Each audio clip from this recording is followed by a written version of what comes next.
right, we get started on a Wednesday expecting more hot and more of that long duration hot. Maybe today the one difference, not as humid as it was yesterday, and that'll make it feel maybe a little less uncomfortable outside. But I still think we're going to spend lots of hours way up in the 90s, maybe up over 95 for a while this afternoon. I don't see a lot going on this morning on the radar. A little different than even yesterday when we had a couple of sprinkles that we're trying in parts of the Franklin County coast and Barrier Islands. I don't see that this morning. I don't expect it this morning. Most of the showers that I do see in the Gulf are way down to the south, and that's likely where they're going to stay. We are at 76 at the Tallahassee Airport, one of the warmer spots. Thomasville, Valdosta, we're at 72.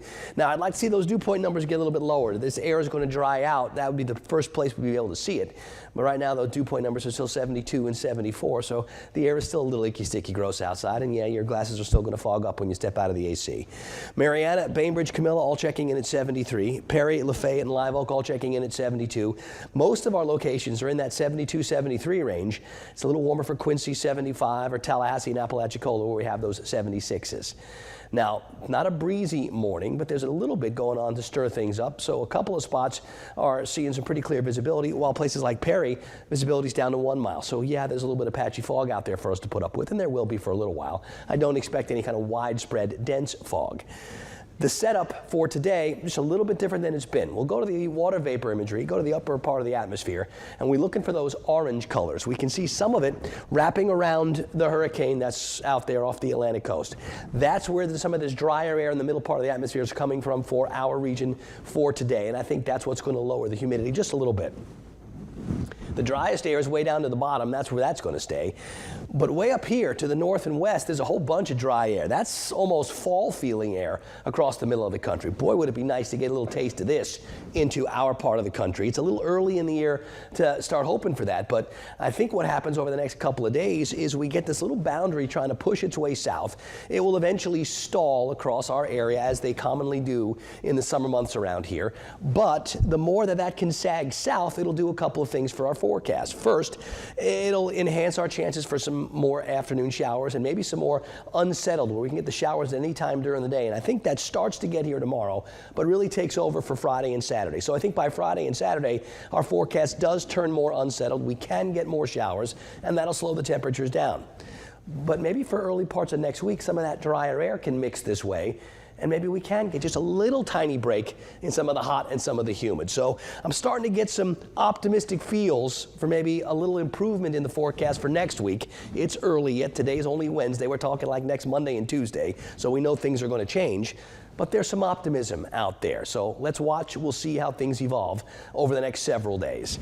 On the Futurecast, first things first, today, I think the showers are limited, which means we spend a lot of time with those high temperatures, but today not as humid as it's been.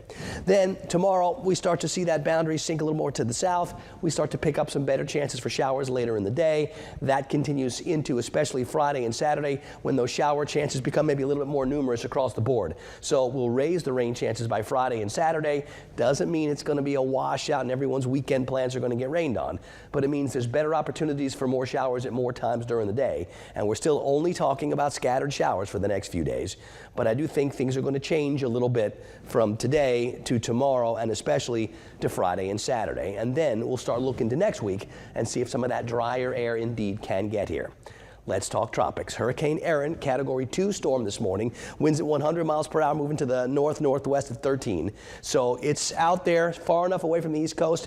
Direct impacts should stay away from the U.S. coast, but it's going to be close enough where the surf is going to be really, really high up and down the entire United States East Coast. This should start to accelerate in speed, and eventually it'll start to weaken. I think over the next 24 hours, it may strengthen a little bit, because some of that shear that's been working on it and some of that drier air that's been working on it is finally starting to erode a little bit. So I think it's going to get into a little spot where we may notice some increases in strength, but I don't think it's going to get close enough to the coast for any kind of direct impacts.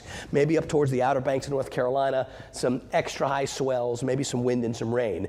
But for the southeastern United States, nothing from this one. Now we get back a little further across the Atlantic. We're still watching those two other areas. Both still have some potential. Both still look like something.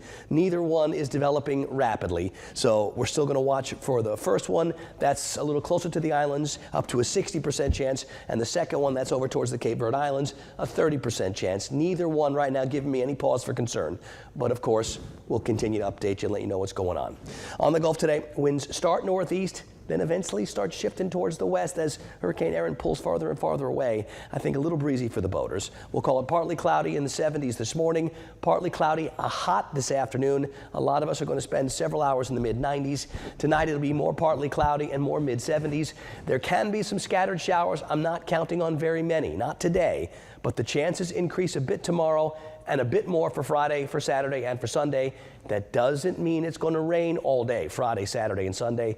It just means have the umbrellas handy, because there should be more showers at more times during the day, and that likely means not as hot.